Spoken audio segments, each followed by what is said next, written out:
Hello hello, ভাইয়ের বিয়ে গায়ে হলুদের পর্ব তো শুরু হয়ে গেছে। তো আমরা বেশ রেডি সেডি হয়ে গেছি। এখানটা ডেকোরেশনটা বেশ ভালোই করেছে।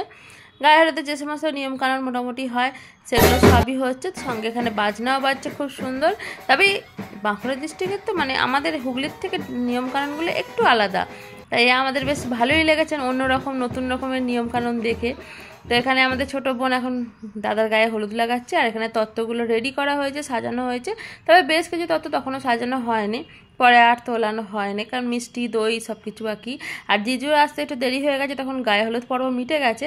তাই শালিরা নিজেদের গাল থেকেই হলুদ নিয়ে জিজুকে লাগিয়ে দিচ্ছে। তো এবার আমরা 2-4 জন মিলে চললাম গায়ে হলুদের তত্ত্ব নিয়ে মেয়ের বাড়ি।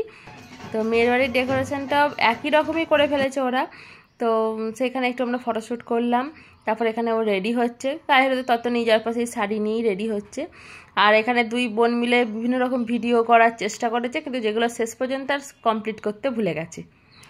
তো তারপরেতে দেখো এটা পালকি, এই পালকি হচ্ছে বউ আসবে, তো পালকিটা সাজানো হবে পরে।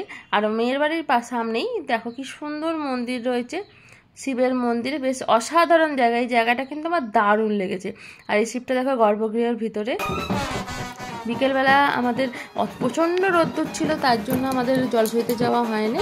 আমরা গেছিলাম বিকেলবেলা 5টার সময়। জলসইতে যাওয়ার আগে এখানে দেখো সবাই মিলে একদম বাজনার সঙ্গে নাচে মতো, সঙ্গে বড় নাচছে। বেশ মজা করেছিলাম নাচ টাচ করে। তারপরে গেলাম জলসইতে, বহু দূর রাস্তা হাঁটতে হাঁটতে চললাম। বিয়ের ব্লগটা পরে আসছে, এটা কেমন লাগলো অবশ্যই জানিও।